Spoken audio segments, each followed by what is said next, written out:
ہمارے دین کے مسائل ہمارے اپنے ہیں، انہیں ہم نے خود حل کرنا ہے، اور ہمارے مسائل لوگوں کے لیے نہیں ہے. یہ مسائل ہمارے ہیں، یہ زبان امریکہ کی بولتے ہیں. مسائل ہمارے ہیں، یہ زبان وہ عالمی اسٹیبلشمنٹ کی بولتے ہیں.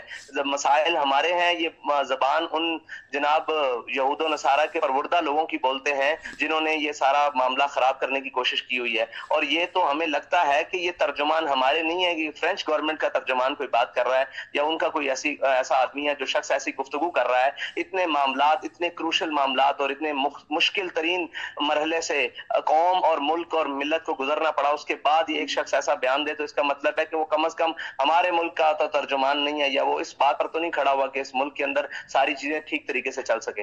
سعد بھائی، تو جن لوگوں سے آپ کی کمٹمنٹ ہوئی یعنی معاہدے کے اوپر، کیا آپ لوگوں نے ان کو کم از کم اس بات پر شکایت کی کہ یار آپ ایک طرف تو ہم سے معاہدے کی شقوں پر عمل درآمد کی بات کرتے ہیں، دوسرا آپ کے ملک کا وفاق کا وزیر اطلاعات اس طرح کے جملے دیتا ہے کہ ریاست نے گھٹنے ٹیک دیے ہیں، ریاست ڈر گئی ہے اور ہمیں ایسا نہیں کرنا چاہیے تھا، یہ ایک ٹیررسٹ گروپ ہے.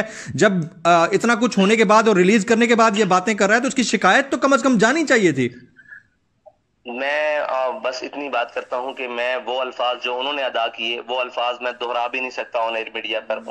اس شخص کے بارے میں، فواد چودھری کے بارے میں جو الفاظ انہوں نے ادا کیے نا، اس شخص کے بارے میں میں دہرا بھی نہیں سکتا. میں نے کہا یہ کیا آپ نے کیا ہوا ہے، کم از کم اس سے ذمہ داری تو واپس لیں. انہوں نے کہا جی یہ ہمارے لیے ایسے ہے کہ نہ ہم اسے نگل سکیں اور نہ ہم اسے باہر نکال سکتے ہیں، یہ ہمارے لیے ایک مسئلہ، ہمارا خود اپنا امتحان ہو رہا ہے. تو دعا کریں اللہ تعالیٰ ہمیں اس میں سرخروئی عطا فرمائے اور ہم اس مصیبت سے جلدی جان چھڑا سکیں.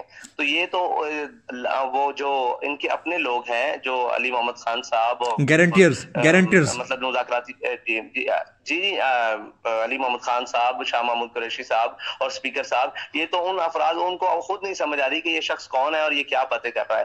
بہرحال یہ تو ساری ذمہ داری نام کیا بادشاہ وقت پر، حکمران وقت پر ہے، اور وہ خان صاحب ہیں، ان کو خود اپنی دیکھنا چاہیے کہ وہ ایک طرف شام کو کیا کہتے ہیں اور دوسری طرف، اور وہ سمجھتے ہیں کہ میں نے اس شخص کو بیلنس کرنے کے لیے رکھا ہوا ہے. ایک طرف میں تصوف جھاڑوں اور قوم کو تسبیحاں پڑھ کے سناؤں، اور دوسری طرف یہ ان تمام دینی اقدار، مذہبی اقدار، روایتی اقدار، ملی اقدار کو رونتا چلا جائے. تو یہ بیلنس نہیں ہو رہا، بلکہ یہ ان کے لیے گڑھا کھودا جا رہا ہے. کسی بھی وقت یہ اس میں گر جائیں گے خود. اچھا حافظ صاحب، میں آپ کی گفتگو جو سن رہا ہوں نا، بڑا گرومڈ جس طرح پولیٹیشین بات کرتا ہے، روایتی مذہبی اسکالر سے ہٹ کر ایک گرومڈ جو پولیٹیشین بات کرتا ہے، ایک سیاستدان جس میں ایک باقاعدہ سمجھ بوجھ بھی آ چکی ہو، معاملات کی ہینڈلنگ کی، انڈرسٹینڈنگ کی ساری. میں بڑے غور سے آپ کی گفتگو سن رہا ہوں.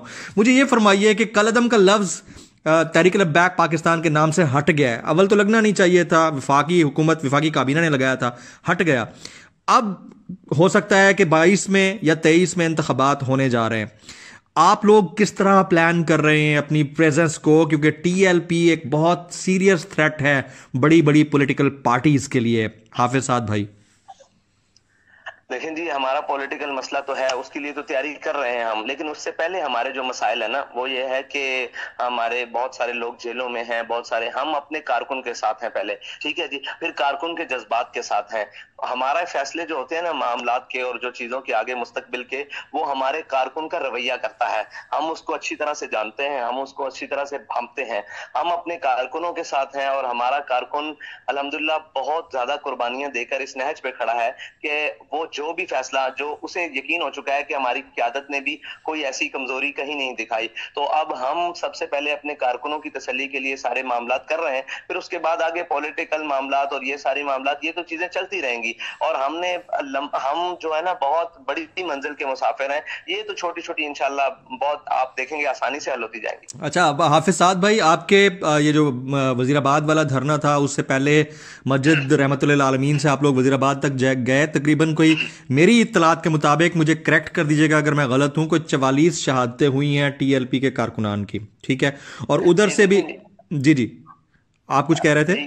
یہ دیکھیں جی، مختلف ہیں. اس میں یہ ہے کہ 12 سے لے کر آخر تک جو ہے، اس میں ان 34 جو میرے پاس ابھی تک سامنے آئی ہیں نا، وہ ساری پیپرز میں جو موجود ہیں وہ ساری موجود ہیں. اس میں سے بعض راہیگیر ہیں، بعض لوگوں کی ابھی تک شناخت ہی نہیں ہو سکی، نہ ان کے برسا آئے ہیں. وہ ہمارے لیے بڑا مسئلہ ہے کہ جس کو ہم کلیئر کر رہے ہیں، اور اسی مسائل کی وجہ سے ابھی تک میں بزی تھا اور آپ سے بھی بات نہیں کر سکا. اور بس ایک دم جسے کہتے ہیں نا کام کا برڈن اتنا زیادہ ہے جس کو حل کرنے کے لیے ہم بیٹھے ہوئے سارے. بالکل ٹھیک ہے سر. اب 34 بھی اگر آپ کہیں اور اس میں سے آدھے بھی اگر آپ کے کارکنان ہیں تو کیا آپ نے کمپنسیشن کی بات کی؟ اور ادھر سے جو پولیس کہتی ہے کہ ان کے 6-7 پولیس والے جو ہیں وہ بھی جاں بحق ہوئے ہیں, شہید ہوئے ہیں, آپ کے لوگ بھی شہید ہوئے ہیں, تو اس کے اوپر کوئی بات ہوئی ہے؟ قانونی فیصلہ ہوگا, ان تمام معاملات کا عدالتی فیصلہ کریں گے, اور ان تمام معاملات کا جو ہے وہ سارا پروسیجر وہ عدالتی ہوگا. جو کورٹ فیصلہ کریں گے, جو سارے معاملات فیصلہ کریں گے, وہ ہر فریق کو قبول کرنا پڑے گا. یہ بات طے ہوئی ہے. رائٹ. اچھا, ایک آخری سوال میں آپ سے کرنا چاہوں گا اور بڑا امپورٹنٹ, وہ یہ کہ میں نے ایک پول کروایا تھا گزشتہ دنوں, اور وہ پبلک پول تھا ٹویٹر کے اوپر, جس میں نے کہا تھا کہ آئندہ عام انتخابات میں آپ کی نظر میں کون ملک کا وزیر اعظم ہو سکتا ہے. تو 4 آپشن تھے. پہلا آپشن عمران خان صاحب تھا, دوسرا آپشن مریم نواز تھیں, تیسرا آپشن علامہ سعد حسین رضوی تھے, اور چوتھا آپشن بلاول بھٹو زرداری تھے. اور آپ اور عمران خان صاحب کے درمیان بڑا ٹف ٹائم لگا رہا, 24 گھنٹے, اور 47% کے ساتھ آپ نمبر 1 تھے, اور 46% کے ساتھ خان صاحب دوسرے نمبر پر تھے. اس کے اوپر کیا کامنٹ کریں گے, اور کیا مستقبل قریب میں انتخابات میں یہ والی صورتحال ان پریکٹیکل سامنے آ سکتی ہے کہ علامہ سعد حسین رضوی صاحب ملک کے وزیر اعظم بننے کی پوزیشن میں آ جائیں؟ دیکھیں جی, میں یہ تو اس پر مسکرایا ہی جا سکتا ہے. یہ بہت ایک بڑی ذمہ داری ہے, اور دیکھیں ذمہ دار اگر ذمہ داری کا احساس کر لے تو ہر شخص وزیر اعظم ہے. میں یہ سمجھتا ہوں ذاتی حیثیت میں, جب اس ملک کا ایک ہر باسی یہ سمجھ لے کہ میری یہ ذمہ داری ہے اور میں نے یہ کام کرنا ہے, میں وہ وزیر اعظم ہے.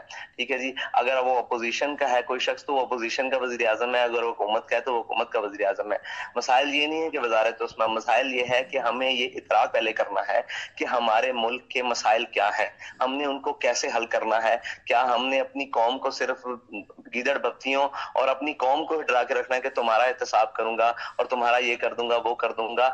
یہ بڑا ایک لمبا اور بڑا ایک جان کٹھن اور ایک بڑا مشکل کام ہے, جس کے لیے انشاءاللہ ملک کا جو وہ معاملہ ہے, مجھے لگتا ہے کہ آپ کے پول کے بعد اسی لیے EVM مشین کا جو بل ہے وہ پاس کرا دیا گیا. بس میں اتنا کہوں گا سعد بھائی, ہمیں بھی یاد رکھنا چمن میں جب بہار آئے. بس ہماری دعائیں سب کے ساتھ ہیں, آپ کے ساتھ, ہمیں بھی یاد رکھیے گا. آپ یاد ہیں, اور ہر طرح دیکھیں جی ایک بات ہے کہ کوئی بھی معاملات ہو, جو بھی کہیں بھی دنیا میں کہیں بھی ظلم کے خلاف کھڑا ہو, ٹھیک ہے جی, اور ظالم کے خلاف کھڑا ہو, اور غریب کے ساتھ کھڑا ہو, مسکین کے ساتھ کھڑا ہو, اور مظلوم کے ساتھ کھڑا ہو, اس کے ساتھ آپ مجھے پائیں گے. میری آواز ہوئی میں آواز لے کر پہنچوں گا, مجھے میرے جسم کی ضرورت ہوئی میں جسم لے کر پہنچوں گا, خون کی ضرورت ہوئی میں خون لے کر پہنچوں گا. تو یہ مسئلہ یہ نہیں ہے, ہم نے یہ عہد کیا ہے اور یہ اس کی تجدید بھی کر رہے ہیں کہ جو بھی ہے نا نظام عالم میں انشاءاللہ عدل کا نظام قائم کرنا ہے, اس کے لیے ہماری جان جاتی ہے. چلے جائے. علامہ حافظ سعد حسین رضوی صاحب, امیر تحریک لبیک پاکستان, انتہائی نوجوان اور بہت ہی متبر شخصیت کے مالک, آپ نے سر ہمارے لیے وقت نکالا ہے ایکسکلوسیولی, آپ کا بہت بہت شکریہ.